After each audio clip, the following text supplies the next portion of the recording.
Today we come to the very, very familiar book of Matthew. I would assume that almost all of you have read this book and are fairly familiar with this book. Now, this is a book written to connect, in a sense, the Old Testament with the New Testament. It's written by Matthew, addressing particularly his audience was the Jewish believers. The first batch of believers were Jews in Jerusalem. And he was writing this with them in mind. Now, I want you to realize that when the writers of the Bible, the 40 authors wrote, they had no idea that what they wrote was going to end up in this thing called the Bible. They just wrote because there was a reason to write for that moment. But God, in his sovereign grace, behind the scenes, as he usually does, worked through them to write to their audience, and yet with the goal of one day having this, what they wrote, to be in a book for us, right? So this is the mystery of inspiration of the Bible. So, as Matthew wrote for his Jewish audience, what was his goal? His goal was to tell them, now that you are a believer in this Messiah, you need a new life, new lifestyle. You have a new mission. You have a new family. All right? So that was his goal in writing this. So look at it now. You as a believer, you have a new life. You have a new mission, and you have a new family, and we can add a new future. All right. Now, of course, since it's written to the Jews, there are more Old Testament quotations in Matthew than the other Gospels, because they were familiar with the Old Testament. No point when you write to Gentiles and you quote a lot of the Old Testament. They said, what is it? So in this Gospel of Matthew, you will see, it will say, then it was that it might be fulfilled, which was spoken of by the prophets. You see that very often, that it might be fulfilled. All these things, that it might be fulfilled, which was spoken of by the prophets. Okay? So that is how he links up what all the Old Testament prophecies had pointed to someone of the seed of David, right? That would one day be their king and bring in a new kingdom. So, in other words, it's like all those prophecies finally focus on one person, spotlight, right on Jesus. Okay, so that's what it is. Many prophecies couldn't quite tie up. Finally, we see, now we get it, what those prophecies are. They're fulfilled in this one life. Now, the first half of the book of Matthew speaks of his life in Galilee. Galilee is that part, what we would call the countryside part of the kingdom of Israel. Very, very rugged. They were what people would consider the non-religious, uneducated, unimportant part of Israel. Then his second half of the book speaks of his time in around Jerusalem. That's where all the religious, educated, important people were. Now, the first half of the book takes about 2.5 years of his ministry. We know Jesus had a 3-year ministry. The first half of the book is the majority part of his ministry. In other words, he spent most of his time, 2.5 years out of 3 years, in this uneducated, less religious part of Israel. I think that alone speaks a lot about our lifestyle, right? A lot of times we as Christians spend way, way too much time among the religious crowd, right? And Jesus wants us to know we should be with those people, shall we say, the outsiders, right? Because that is how our new mission is to go to these people, right? So I think just by that, you have a side idea of what you should be. This book is for us, believers. It's how we should live, right? Now, the book also, Matthew, tries to emphasize three things about Jesus, right? Because when you see him, he looks like a man. The first thing he wanted to emphasize to the Jews is that he was the king of the Jews. Secondly, he is the new Moses, right? Because to the Jews, Moses is big, big, right? And number three, he is God, right? So three things are being emphasized. He's not just a man, he's the king of the Jews. He looks like an ordinary guy walking around, but he's not, right? And so we see here, let's look at the first one, being king.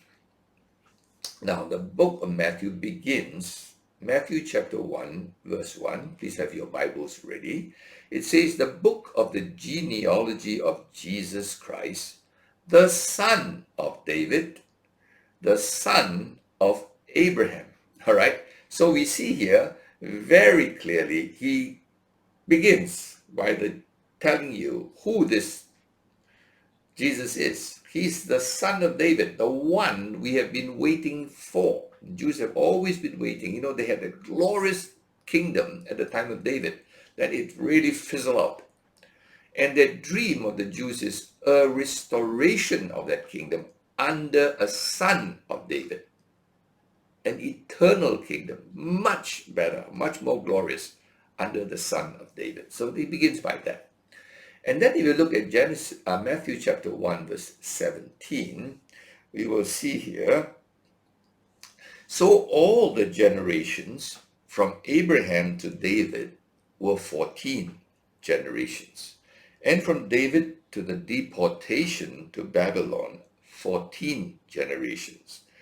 And from the deportation to Babylon to Christ, 14 generations, right? So the genealogy is put in such a way that it's put into three sections.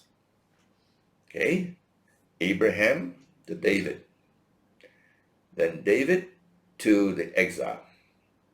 Then the exile to Christ. Every one of them had 14. 14 is 7 times 2. 7 is a big deal number to the Jewish mind. Numbers, you know, their letters had numbers. They're very much into numbers, okay? 7, completion. 3, number of God. So 14, 3 times, okay? Okay, that's interesting. So for them, it might grab their attention a little bit, okay? Now, you must remember, Matthew begins with the birth of Jesus. The next book, for example, Mark, doesn't even begin with the birth of Jesus. Straight starts with the baptism. Because for a king, birth is very important. If you're an ordinary man, nobody talks about your birth, right? The day an ordinary man was born is no news. It's when he becomes somebody, then he comes into the news. But a prince, the day he's born is news, right? So you see here the emphasis is on his birth. While in Mark, he's not emphasized there as king. It's on his baptism, his beginning of his work. All right, there he is to be son of man or servant, depends on how you look at Mark. Very different aspect was being focused in the Gospel of Mark. Then we see in the Matthew account, the wise men came. You're all familiar with the story, huh? Matthew 2, verse 11, the wise men came from the east to come and worship him. Wow. I mean, when a prince is born, when a new prince is born, people come and give their respects. And the 3 wise men bring, a wise man, I'm not sure there were 3 more, but they brought 3 gifts: gold, Gold is always a symbol of royalty. Then they brought frankincense. Frankincense is something, incense, you burn it, and the incense, the fragrance, and the smoke rise up. That speaks of God. The third gift was myrrh. Myrrh was a spice used to embalm dead bodies. Kind of weird, but the first gift was gold. He's king. Who is God? Incense. Who will die? All right, so the three already are very, very much telling us about this life of this new king, right? Now, we also see a king when he's born is a very big deal, and when he dies is very, very big deal, all right? And in the Matthew account, Jesus' death is described very clearly. He wore a crown of thorns. So it's thorns, it was a crown, right? In Matthew chapter 27, verse 29, you see he had a crown of thorns. He had a reed, a stick in his right hand. He was robed. Though they were mocking him, they didn't realize they were mocking him and also reminding the Jews. Crowned, scepter in his hand, robe. All right. And the Roman soldiers bowed down and said to him, "Hail, King of the Jews." And then in Matthew 27, verse 37, we see there was a title over him when he was being crucified, and it said, Jesus, King of the Jews, that was nailed to the cross. All right, so all these were put down by Matthew, telling the readers, do you know who this is? The one who died terribly on the cross is your king. Now, this was very important to the Jews because the Jews had a very different idea of the coming king. All right? You and I, we know the king came twice. He first time he came as a suffering servant. That's in Isaiah, but they ignored that. Second time, he will come as a conquering king. Right? First time on an ass or a donkey. Conquering kings don't come on an ass. Asses are not made for fighting. Second time, they'll come on a horse as a conquering king. Now, I want you to note that while we know that Jesus is the suffering king, the Jews struggle. John the Baptist himself struggled. Let's turn to Matthew 11, chapter 2 and 3, all right? Matthew 11, chapter 2 and 3. Now, you must not forget that John the Baptist was the one that baptized Jesus. He heard from the heaven, he saw the dove descending on Jesus, he said, and he heard the voice saying, "This is my beloved son." All right. I mean, John of all should know this is the Messiah. Of all people, he should. But when he watched Jesus for a long time, he began to wonder, did I hear right? Is this the king? He's so lowly. He just mixes with the poor. He's always with the crowds. He doesn't dress, he doesn't behave. He doesn't look like a king. And so poor John, when he was in prison, in Matthew 11, let's read what he struggles with here. Matthew 11, all right, and verse 2. Now when John heard in prison about the deeds of the Christ, he sent word by his disciples and said to him, "Are you the one who is to come, or shall we look for another?" Imagine that. John, the prophet, sent to proclaim, "Behold, the Lamb of God, which takes away the sin of the world," is confused now. All right, so I hope you understand why Jesus was so persecuted by the Jews, because they had two different versions. Their version of the king is totally different from our version of King Jesus, who came 2,000 years ago. All right, different version. Even Peter, look at Matthew 16. Okay, let's go to Matthew chapter 16. Peter, his favorite disciple who was with him, saw every amazing thing about him. All right, Matthew chapter 16 and verse 22. When Jesus told him in verse 21, let's look at verse 21, from that time Jesus began to show his disciples that he must go to Jerusalem and suffer many things from the elders and chief priests and scribes and be killed and on the third day be raised. And Peter took him aside, began to rebuke him, saying, far be it from you, Lord, this shall never happen to you. But he turned and said to Peter, get behind me, Satan. You are a hindrance to me. Even Peter couldn't accept the fact that our king is going to be tortured, killed. What kind of king is that? All right? So here you must understand when Peter writes to tell people, this is the Christ, this is the Messiah, this is the king we are waiting for. It was a battle in their minds. Okay?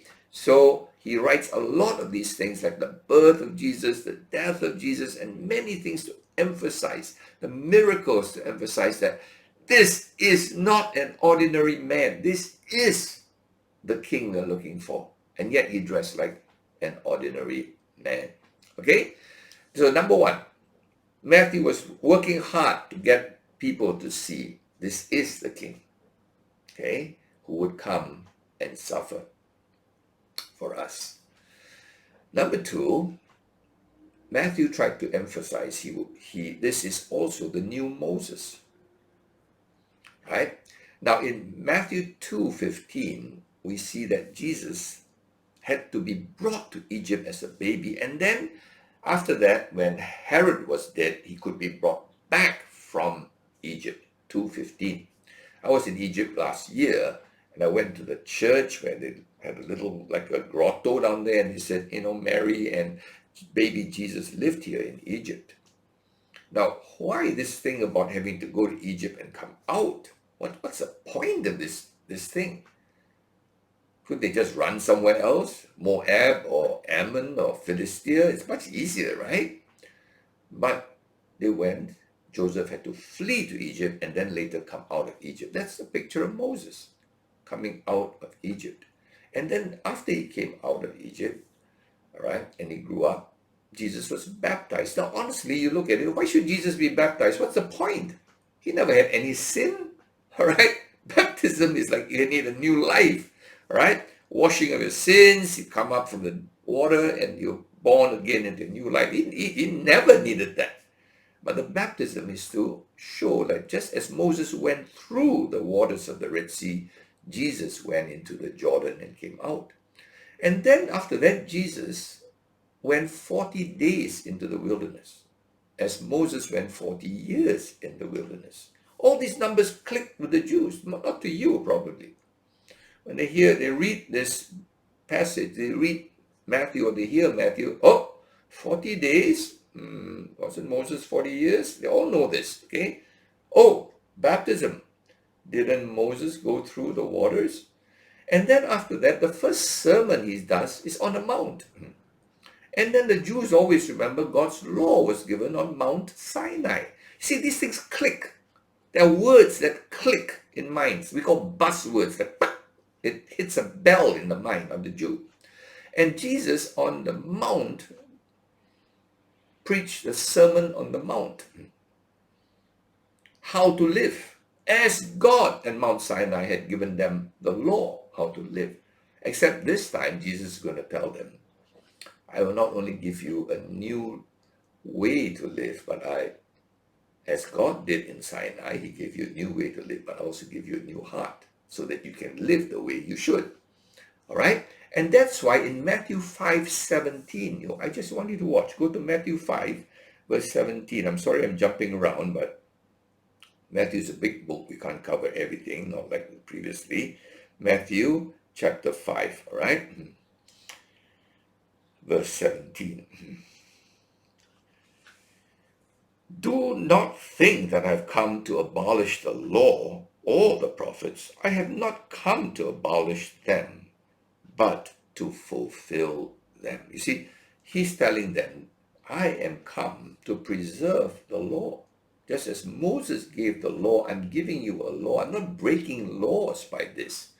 Okay? So I hope here you see that these things about going to Egypt and all this are not clearly taught in the other gospels, but it's emphasized in Matthew to ring bells in Jewish minds. Now, of course, Moses got them out of slavery with the hope to go to the promised land. Jesus got them people out of sin with the hope to go to the to be part of the kingdom of heaven. Right? Big difference, but still style of Moses. Okay? And the number 3 thing that Matthew wanted to emphasize is Jesus is God. In Matthew chapter 1, verse 23, please go with me. I'm sorry, I'm going right back again to Matthew 1. But we'll see that Jesus, right, in verse 23, the angel told, all right, Mary, he told Mary this baby, all right, announced this baby. And verse 22 says, all this took place to fulfill what the Lord had spoken by the prophet, very much still connected to the Old Testament. Verse 23, behold, the virgin shall conceive and bear a son, and they shall call his name Emmanuel. Now for the Jews, wow, that name Emmanuel, they understood Hebrew, man. Emmanuel means God with us. His name is God with us. Wow. Right? So only Matthew records this of the gospel. So what I hope you'll see is that Matthew's working very hard to get that mind to overcome the barrier that this ordinary looking man living with very ordinary people is no less than the king, no less than the new Moses, and no less than God with us. Whoa. All right? It's very hard to grasp, you and I, We like, okay, I learned that in Sunday school, But unlearning is much harder than learning. And the Jews had to unlearn, right? That the king is the conquering king to get rid of the Romans, okay? And John couldn't figure that out. Peter couldn't figure that out. Okay, so that's why he wrote this book, Matthew. All right, the goal of this book, always understand what Matthew's trying to do. First, to get the Jews to understand Jesus is the king, the one we've been waiting for. And after that, the goal is that we will all be like Jesus and help others be like Jesus. All right? Because that's the end of the book. The goal is very clear. Many of the books in the Bible don't seem to have a nice ending. This one seems to have it. Go ye therefore and make disciples of all nations, baptizing them. We call it the Great Commission. We know it. We memorized it. That's the goal of this book. That you be a disciple and you make disciples of others who make disciples of others, and this goes on. This is your new life. This is your new goal in life, right? Missions, disciple making. You see the word follow me 5 times in, all right, the book of Matthew. Follow me. Don't just listen. Be my disciple, not my student. Big difference. Don't be a Bible student. Be a disciple of Jesus. Not know about him, but know and then live like him, and then help others be like him. Right?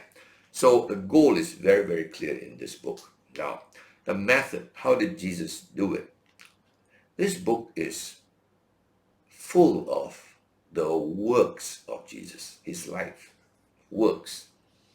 How he reached out, how he immersed himself with people, how he was like them, how he touched them, how he fed them, how he healed them, how he helped them, full of works.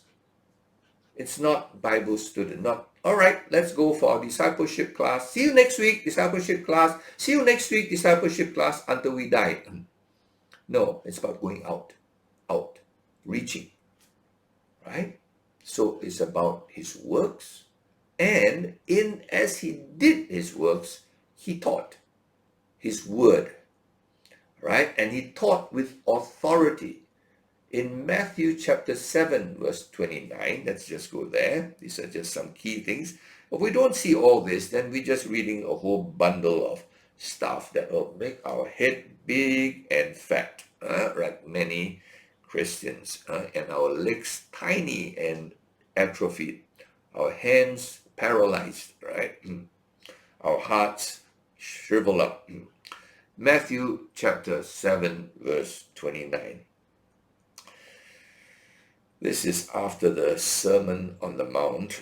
And when Jesus had finished these sayings, the crowds were astonished at his teaching. Matthew 7:28, For he was teaching them as one who had authority and not as the scribes.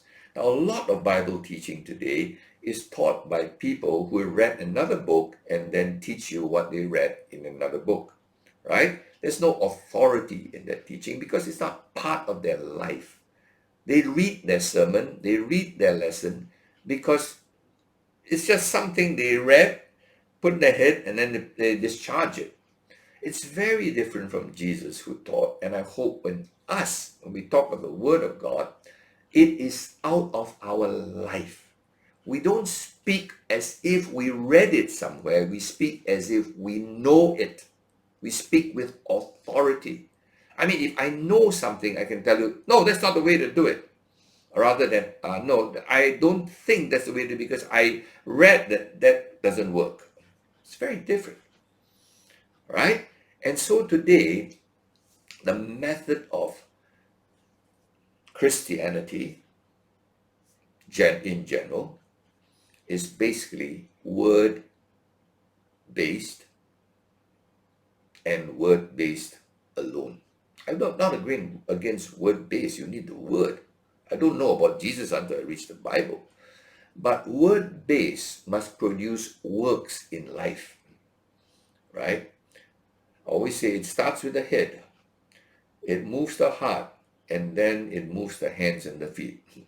Otherwise, it's dead. It's a Dead Sea religion. It's like the Dead Sea in Israel. Waters just go in, and finally the sea becomes dead. We become spiritually dead, right? So Jesus' method is very, very clear. If you read Matthew, you see works, word, works, word, works, word, all mixed up, one after another. It's not like word, I study for 20 years my Christianity, then I go out and do something for God. Hey, Pastor, I'm not ready. Let me get ready first, right? Let me learn more first. No. The best way to learn is to do. You want to learn cooking? Learn, do. Do, learn. Learn, do. Do, learn. All the time, like that. It's all mixed, right? Very different from school education, where you spend like 20 years going to school, not lifting a finger to do anything. And then after 20 years, you graduate to do something, right? Life skills in Christianity are not like that. All right. So we see now, if you look at the book of Matthew, and I'm not going to dissect it, it's too diverse. A lot of people come up with very beautiful classifications and say, this verse, I think it's like trying to put the book of Matthew into boxes. We like things in boxes, and because it's neat and tidy, the 5 points of Calvinism or whatever, you just can't do that. But you can roughly see some kind of structure. And I believe there are basically 5 major sermons on 5 major topics in Matthew. Right? And you can disagree with me because it's not hard and fast. They're not thick lines drawn. 5 again is like the Pentateuch or the Torah. The Jews always believed the Word of God came 5 books, Genesis to Deuteronomy. Even the Psalms seem to have like sections of 5. And Matthew tends to write it in that style. It looks like 5 major sermons of Jesus are recorded. Okay, the first, the one we all are familiar with, Sermon on the Mount, roughly chapter 5 verse 7, chapter 5 to chapter 7, sorry. It basically describes kingdom lifestyle. In other words, you are a believer now. This should be your lifestyle. Okay? And honestly, it's an upside down lifestyle. Blessed are the poor, blessed are the persecuted. It's like, that's weird, right? And that is the lifestyle of a Christian. It's pretty much an upside down lifestyle, right? Who is the one who is great? The one who is a servant, right? How do you be rich in the kingdom of heaven? By giving. It's like, what? What the world is going on here? When someone slaps you, you turn the other cheek. It's like, what? How come? All right? And we hear in the Sermon on the Mount, you have heard 5 times, but I say unto you. You have heard, but I say unto you. In other words, our lifestyle is truly to be like an upside down lifestyle. In other words, like Jesus' lifestyle, the king who went to the cross. Normally, a king wants people to die for him. This king went to die for people. Now that's not the normal way. Normal, a king wants to be born in a beautiful palace. He was born in a manger. A king wants to live in a palace. He grew up in a carpenter's house. A king wants to have all kinds of residences, but Jesus said, foxes have holes, birds of the air have nests, but the Son of Man has nowhere to lay his head. Right? Important men always spend time, big men spend time with big men. He spent time with lowly men. Kings like to be in big functions. He avoided Jerusalem. It's totally different. Kings dress different. He dressed exactly like others. And that when the high priest wanted to arrest him, they had to pay Judas 30 pieces of silver to identify Jesus. That to me is the most bizarre statement in the Bible. You mean you got to pay a guy 30 pieces of silver to identify Jesus? You mean you can't identify Jesus after 3 years of public ministry? Your troops, your soldiers, your high priest, your priest cannot identify him? What's wrong? Why he looks so normal? I mean, if anybody wanted to arrest a president, you don't have to pay anyone say, hey, please tell me which one's the president. He's the one walking the front. The bodyguards around him. He dresses differently. Everybody looks up to him. I mean, you don't need anybody to say that's the king, right? But for Jesus, after 3 years, every day exposing himself, people will say, hey, Judas, which one is Jesus? I don't want to arrest Peter by mistake, right? So this is really the upside down lifestyle. And today we don't have upside down lifestyle. Most of the pastors are the big guys. They walk around with bodyguards. They like all kinds of, fancy houses and live fancy lifestyle. And they want everyone to call them big titles, doctor this and, the right reverend and, whatever. My goodness. Sermon on the Mount. They haven't read it. Number 2, second sermon, probably around chapter 9 and 10. You're familiar. Chapter 9 is the harvest truly is plentiful. Chapter 9 verse 37. The harvest truly is plenteous. And then chapter 10, Jesus sent out the disciples. Right? Okay, so you see, kingdom lifestyle, first sermon. Kingdom mission, reaching out. Christianity today is going in. Go to church. What's your goal as you become a Christian? Be faithful in church. Oh, isn't that so noble? Isn't that so spiritual? No, it's not. It's an escapist lifestyle. Right? We are to be salt and light in the world, not bringing all the light into one building and each of us lighting each other up, okay, and dazzling each other with our brilliance, our arguments, and our scholarship. Third sermon is found in chapter 13. Of course, it's more than chapter 13, but chapter 13, you see kingdom growth. In chapter 13, there's a whole bunch of parables. And Jesus always taught in parables. Chapter 13, verse 34 says, Jesus never taught anything without parables. Today, we never teach without outlines, alliterations, numbers, charts, OHP, overhead PowerPoints. No. Teach with stories, simple stories. The brain is still wired the same way. We don't have a different brain from the first brain that Adam had. Our brain's wired for stories. That's why the Bible is 70% stories. We remember stories, even from our childhood. We don't remember numbers, alliterations, no. Okay? So he taught the parables about kingdom growth. For example, parable of the good soil. You sow, sometimes something happens, 100-fold, sometimes nothing happens. It's okay, that's part of kingdom growth. Wheat and tares, parable of the wheat and the tares, chapter 13. When you sow, you have two types coming up. It's okay, it's part of life. Don't get angry and get upset. Mustard seed parable, throw a little seed. You never know how one day it can be a huge, huge tree. Bless lots of people with that one seed you threw. Pearl of great price. In this parable, it's like finding a pearl. When you found a pearl of great, you sell everything else just for that. When you found the joy of sharing the gospel and the disciple-making lifestyle, you throw everything away. The rest is useless, pointless. It's not worth anything. One day you leave everything behind. The pearl of great price. Right? Then the last parable was a net. Cast a net, catch all kinds of good fish, bad fish. On the last day, angels, God will sort it out. Don't worry about it.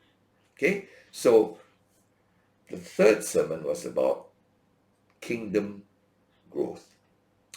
The fourth sermon is, to me, found in chapter 18, kingdom relationships. See, now we're in a new family. We live in a new spiritual family, and we need to have relationships. And then in Matthew 18, it says, if a brother has sinned against you, go and settle it quickly. Don't keep grudges. And then also in this Matthew 18, it talks about how to forgive, how God forgive us. Therefore, we should forgive others. All right? Now, you cannot live in any kind of relationship, whether it's a biological family or spiritual family, if you don't settle and you don't forgive. Almost all the time, things are problems in a community or a family. It's because they haven't understood how to go up to that person, settle it, and then forgive as Christ forgave us. And then lastly, the fifth sermon is on the future of the kingdom, sign of the end times, which I won't go into, except to say the Jews struggle with this. See, the Jewish mind, the future kingdom, right, was wholly future. That means the present life, then the future kingdom comes, two separate things. For us Christians, the kingdom has come already, but the present life still exists. The present evil world is still here, and the kingdom is still already here. I'm in the kingdom. I'm a child of God already. I'm enjoying many things of the kingdom, and yet I'm being harassed by many things of this present evil world. There's an overlap, which for the Jewish mind, they couldn't figure that out. How come if the king is here and then the world's, how come the Romans are still oppressing us? What's he talking about, the new kingdom? I still see the Romans here. I still see this corruption here, right? There is an overlap because the kingdom is inaugurated. I repeat that, inaugurated or started, but not consummated, not completed. That's all. All right? And there is an overlap. But in the Jewish mind, it's either this present evil world, then it's erased, and the future kingdom comes. And so they were totally confused. Right? For us, we know. I still have my old nature, but I have a new nature. The world is still stinks outside, but there's so much peace and joy inside. All right? I'm enjoying the kingdom already. I'm not waiting for heaven. I'm enjoying peace and joy in my heart already. I'm having taste of it. It's inaugurated, but not completed, not consummated. All right? So these are the 5 kind of major themes of sermons that is in the book of Matthew. So I hope as you read through it, you will see these things, right? Again, let me say the goal of Matthew, because if you lose the goal, then you lose it all. As a believer, you and me, we don't struggle with about, oh, Jesus, is he really the king? We have accepted that, all right? Is he really the son of David? Yes, I know that, right? But what is the biggest struggle? It is in Matthew chapter 28, and we call it the Great Commission. I call it the King's Commandment. The king has come. Kings give commandments. What is the king's commandment? Make disciples. Matthew chapter 28. So let's look at Matthew 28 as we end our study on the book of Matthew. And I'm sure all of you know this. You probably memorized this. But let's look at it again. Matthew 28 verse 18. And Jesus came and said to them, all authority in heaven and on earth has been given to me. Why can he say that? He's a king, all right? As the king, he can say that. Only a king can say all authority in heaven and on earth, right? Nobody else can say. Only King Jesus can talk this way. Anybody else talk this way? Bless all authority in heaven given to you. Are you joking? All right? On earth, all authority on earth given to you. Are you joking? All right? Only the king can do that. That's why you either accept Jesus as king, God with us, or he's a liar, he's insane, right? Either one of the two. You can't take between, right? Go therefore and make disciples of all nations, baptizing them in the name of the Father, and the Son, and the Holy Spirit, teaching them to observe all things that I've commanded you. Behold, I'm with you always unto the end of the age. You will see several verbs here. Go is a verb. Make disciples, make is a verb. Baptize is a verb, right? Teach is a verb. To observe is a verb, right? So there's so many things to do, right? No! A lot of verbs there, but then in the Greek, there's one imperative verb. Imperative means compulsory. Focus on that verb. The rest help you to focus on that verb. What's that verb? Make disciples. The imperative verb is go. Go for what? Make disciples. Teach for what? Make disciples. Baptize for what? Make disciples. All right? So what is the goal of Matthew reading this entire 28 chapters? I can tell you the vast majority of Christians read this entire 28 chapters and don't make disciples.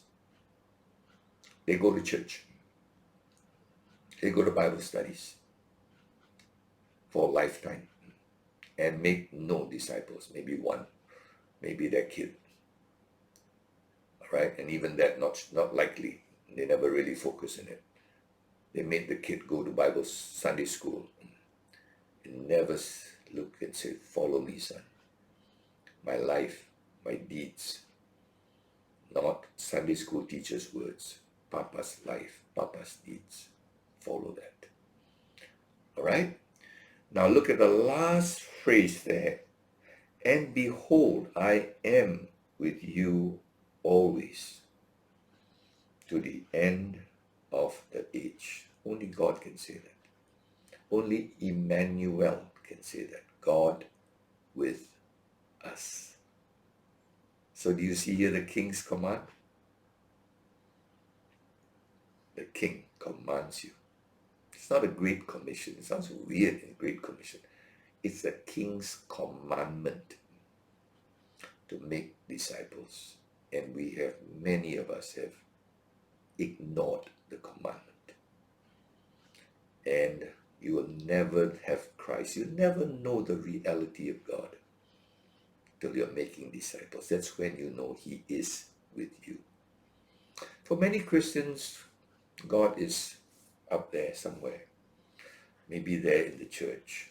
But with you, they cannot really say, lo, behold, He is with me. Why? They're not making disciples. They're just doing their thing. Why should God spend time with you when you're doing your things? So you can have more girlfriends and have more fancy taste in your clothing, go shopping with you. I don't think that's what God really meant by this verse, right? But you feel the reality of God's presence when you make disciples. So I hope this book helps you to connect, all right? The OT with the NT. And now, as you see the focus, there is a life here we are seeing. As we read this life, what's the goal of reading this life? So that you can be like Him. We're not saved just to escape hell. We're saved to escape hell to be like Christ and to help others be like Christ and to help others make others be like Christ. God bless you.